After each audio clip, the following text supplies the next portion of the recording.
मेरा नाम ज्योति है। आज मैं आपको अपनी कहानी सुनाने वाली हूँ। आज ही मेरी शादी अमर से हुई है। मेरी शादी एक अच्छे बड़े घर में हुई है और मेरे ससुराल में पैसों की कोई कमी नहीं थी। मैं और मेरे पिता अपने आप को बड़े खुशकिस्मत मानते हैं कि हमें ऐसा घर मिला है। सभी रिश्तेदार भी कह रहे थे कि ज्योति के तो भाग खुल गए, किस्मत वाली है। हम लोग उनके मुकाबले कुछ भी नहीं हैं। पिताजी के पुराने परिचित होने के वजह से मेरी शादी उस घर में हो गई। शादी के बाद मैं पहली बार उस घर में गई। घर में जाते ही मुझे पता चला कि वो लोग कितने बड़े लोग हैं। घर बहुत बड़ा था। पहली बार जब उनका घर मैंने देखा तो सब कुछ बहुत अच्छा था और मेरा सुहागरात का समय हो गया। लेकिन उसके पहले मेरी सास और ननंद मुझे अकेले में ले गई और हमको समझ में नहीं आया कि ये लोग हमको क्यों ले जा रहे हैं। और उनके चेहरे उतरे हुए और डरे हुए थे, जैसे कि कोई बात वो मुझसे करना चाहते हो। मैंने उन्हें पूछा, क्या हुआ, आप दोनों इतने डरे हुए क्यों हो? मेरी सास बोली, बेटा हम तुम्हें कुछ बताना चाहते हैं, लेकिन तुम यह सुनकर हिम्मत रखना।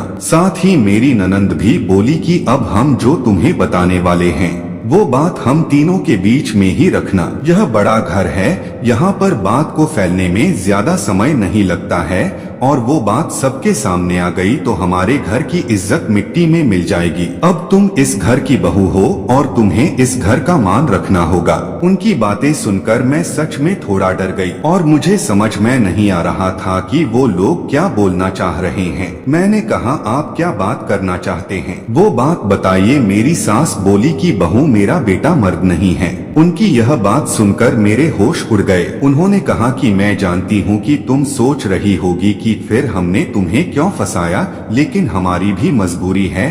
हम यह बात ऐसे बता नहीं सकते थे, वरना सभी को पता चल जाता। मेरा बेटा रात में अक्सर बाथरूम में ही रहता है, पता नहीं वहाँ क्या करता है। जब भी उसे पूछती तो यही कहता है कि उसका पेट खराब है। और कमरे में जाने के पहले अपने पति के लिए यह बातें सुनकर उसे समझ नहीं आ रहा था कि मैं क्या करूं। मेरी ननंद कहती है कि तुम उससे बात करना, लेकिन थोड़ा समय उसके साथ बिताओ, फिर उससे खुलकर बात करना। अगर कुछ हो सकता है तो हम लोग कुछ ना कुछ जरूर करेंगे और हम तुम्हारे साथ हैं और तुम्हें अकेला नहीं छोड़ेंगे। सुहागरात वाली रात को यह सब सुनकर मैं अपने कमरे में जा रही थी और अब मुझे डर भी लगने लगा था। मैं कमरे में यही सब सोच रही थी कि मेरे पति कमरे में आए। कमरे का दरवाजा बंद किया और दरवाजे से ही पेट पर हाथ लगाते हुए आए और बिस्तर पर मेरी तरफ पीठ करके बैठ गए। और हमने पूछा कि क्या हुआ आपको, और वो बोले कि उनका पेट खराब है।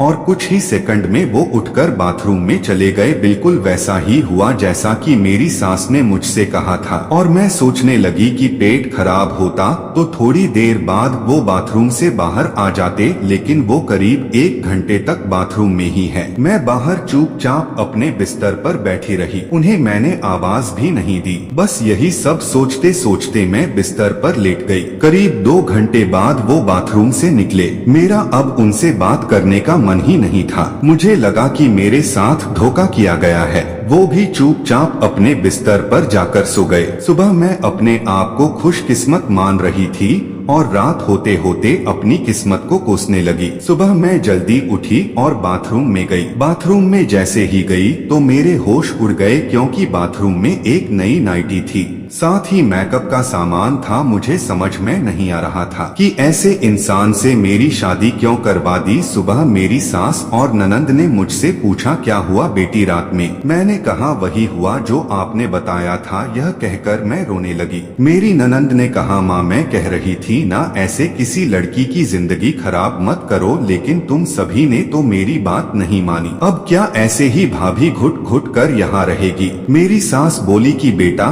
तू जो भी फैसला लोगी हम तेरे साथ हैं, लेकिन बहू तुझे यह वचन देना होगा कि यह राज तेरे मुंह से कभी भी नहीं निकलना चाहिए। अगली रात को फिर वो कमरे में आए। मुझे अब उनकी तरफ देखने का भी मन नहीं हो रहा था। मैं चुपचाप अपना बिस्तर करके अपनी साइड पर सो गई, क्योंकि अब बात करने को बचा ही क्या था। उन्होंने भी अभी तक कुछ बात नहीं की, उसकी वजह भी मैं जानती थी। थोड़ी देर वो बिस्तर पर बैठे रहे और फिर उठकर वो बाथरूम में चले गए। मैं समझ गई थी कि वो क्या करने गए हैं। थोड़ी देर बाद बाथरूम से चीजें गिरने की आवाज आने लगी, कुछ टूटने की। फिर थोड़ी देर बाद आवाज रुकी और इस बार वो जल्दी ही बाथरूम से बाहर आ गए। आकर बिस्तर पर सो गए। हमारे बीच कोई बातचीत नहीं हो रही थी। मैं तो यह सोच रही थी कि मैं क्या करूं। यही सब सोचते सोचते नींद आ गई। सुबह जल्दी उठी और फिर मैं बाथरूम में गई, लेकिन इस बार बाथरूम में जब गई तो सब कुछ बिखरा हुआ था। नई नाइटी को फाड़ दिया था, मेकअप का सामान बिखरा हुआ था।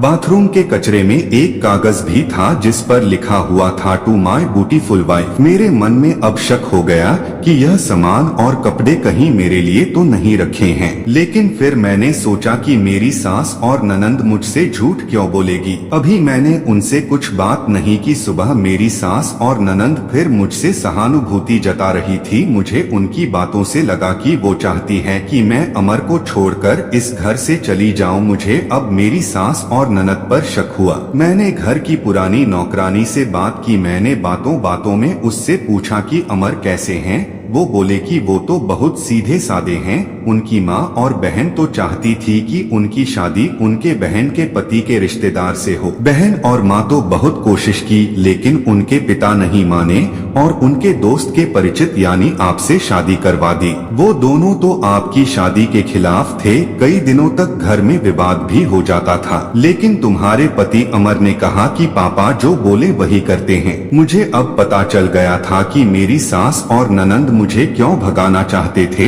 इसलिए उन्होंने मुझसे झूठ कहा था। उन्होंने शायद अमर को कुछ कहा होगा। अब रात में अमर से बात करने का इंतजार कर रही थी। वो कमरे में आए तो उनका मुंह तो उतरा हुआ था। यह पहली बार था जब मैं उनसे बात करने वाली थी। उनके आते ही मैंने कहा, आप मुझसे कुछ बात करना चाहते हैं? वो बोले कि अब बात करने को बचा ही क्या है। पापा को विश्वास था कि वो घर अच्छा है, इसलिए मैंने माँ और बहन की ना सुनकर तुमसे शादी की और तुमने सच छिपाया। मैंने बोला, क्या सच है? सच यह है कि तुम मुझसे शादी नहीं करना चाहती थी। तुम्हारी जिंदगी में अभी भी कोई और है। यह बात तुमने ही तो माँ को बताई थी। घर की इज्जत और पापा के कारण मैं चुप हूँ, इसलिए कुछ कदम नहीं उठा रहा हूँ। और मैंने भी देख लिया, सुहागरात जिंदगी में बहुत स्पेशल होती है, लेकिन मेरे बाथरूम में 2 घंटे रहने पर भी तुम्हें कोई फर्क नहीं पड़ा। माँ ने सही कहा था कि तुम आवाज भी नहीं दोगी, बात भी नहीं करोगी। मैंने बोला, बाथरूम में रुकने को उन्होंने ही कहा था, और वो कपड़े और मेकअप वो मेरी बहन ने रखा था। कहा था पहली रात का गिफ्ट है तुम्हारे लिए, जो कि बाथरूम में रखा था। मैं उठकर उनके पास गई और उन्हें कहा, आपको पता है उन्होंने मुझे क्या कहा? फिर मैंने उन्हें सारी बात समझाई। फिर उसने कहा कि वो चाहते थे कि हम दोनों में गलतफहमी हो और हम अलग हो जाएं, ताकि वो जो चाहते हैं वो पूरा हो जाए। उन्हें गुस्सा आया, लेकिन मैंने कहा, नहीं, अब हम इस बात को यही खत्म करेंगे और किसी को कुछ नहीं कहेंगे। उस रात मेरी सारी परेशानी और गलतफहमी दूर हो गई। वो थी मेरी सही मायने में सुहागरात। अगली सुबह जब मेरी सास और ननंद ने मुझसे पूछा कि मेरा क्या फैसला है, तुम क्या करने वाली हो? मैंने कहा सासुमाँ से कि मैं आप दोनों को माफ करके एक नई शुरुआत करना चाहती हूँ। आपको मुझसे कोई शिकायत नहीं होगी। मैं एक बहुत अच्छी बहू बनकर दिखाऊंगी। मेरे चेहरे पर मुस्कान देखकर उनके चेहरे उतर गए। ननंद तो उसी दिन अपने घर चली गई। तो दोस्तों, ये वीडियो कैसा लगा आप लोगों को कमेंट बॉक्स में जरूर बताइएगा। और हाँ, चैनल पर नए हैं तो चैनल को लाइक सब्सक्राइब जरूर कर दीजिएगा। तो दोस्तों, मिलते हैं किसी और वीडियो में, तब तक के लिए धन्यवाद।